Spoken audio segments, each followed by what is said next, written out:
As if by magic, we are back. So we have the hard spices. We did them in episode 1. My onions are browning off. See the colour? Beautiful one. That means they're becoming real sweet. Get your hard spices in there. When you weren't looking, I put some coriander seeds and some yellow mustard seeds in there as well. You don't have to do that. Stick to the basic recipe, it'll still work out okay. So the next bit is, let's have a look at the powdered spices. 2 heaped teaspoons of curry powder. 1 heaped teaspoonful of coriander. Half the amount of coriander powder with cumin. So that's about half a teaspoonful of cumin. Half a teaspoonful of garam masala. Don't worry about that if you don't have it. About half a teaspoonful of turmeric, turmeric. You can barely see it there. About a teaspoon of sugar, which you don't have to use. I'll tell you a story about this stuff in a minute. And about a teaspoon of salt. So the hard spices have went in. Let's get the heat going a little bit. Oh, and chilli. Let's quickly talk about chilli.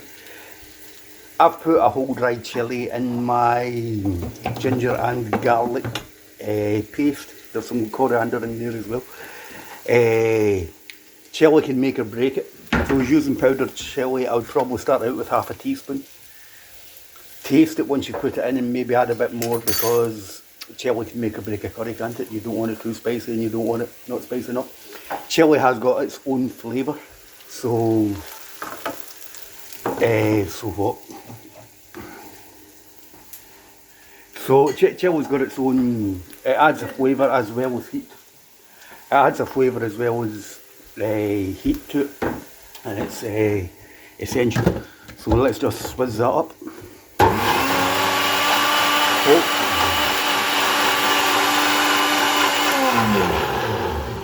Right. So can I do this with one hand? I've actually got a beautiful assistant in the background I can't show you for legal reasons. So let's scalp up the heat a bit.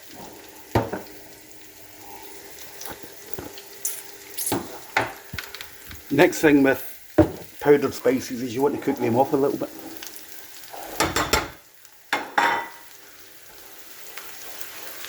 Again, that changes the flavour of the spices. They have got to be cooked. Get them in some oil.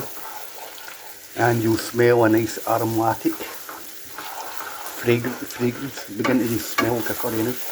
You smell like an aromatic fragrance filling your kitchen and your nostrils, and you'll love it, love it, love it. So, maybe a minute or so. Right, we're in full burner there. And again, you'll notice a difference in the smell of the spices once they've been cooked for a little minute or two. Right, so they were just about end of part 3. The tomatoes that we put on maybe 20 minutes ago, they begin to thicken up a bit. Oh, it smells delicious. If only you were in my kitchen. Right, so the pan should be roasty toasty. And the next step is, let's get the ginger and garlic paste in there. That wasn't an ideal thing to swizz the ginger and garlic paste. I also put some coriander and a chilli in there. So I've had to add water to it, which I don't think that's going to bring the temperature down a little bit. And I don't really want that. Everything about cooking curries is about cooking them quicker. So as I said earlier on part 1, when you put the ginger and garlic paste in, it generates a certain smell. After a minute or two, the smell goes, it's sort of bitter, it's not acrid, but you can't miss the smell of it because there's a lot of ginger and there's a lot of garlic in it. So after a minute or two, you'll notice the ginger and garlic doesn't smell as acrid, which is when it's cooked. So let's just give that a little second. And the next step will be to add the tomato into the pan of onion. So far it's been vegan, it's gluten free, apart from the oil, kind of healthy-ish, isn't it? But you don't eat curries to be healthy. Anything else to say? There's other stuff you can put in. You could put in some coconut. What's that? Coconut cream, the hard stuff. Put in a couple of tablespoons of that. Some people add cream to them as well. I wouldn't add that just now. That's something you put in towards the end of the cooking. But let's call this end of part 1. So what did we do? Ground off our onions. Got the hard spices in there. Cooked off the ginger and garlic paste. It's beginning to just be a ball of wonderfulness. In fact, I'll just do it on camera, shall I? Now the tomatoes, they're roasty toasty. The pan's roasty toasty. Be careful, children. That's a marriage made in heaven. That's will turn the gas down a bit. Right.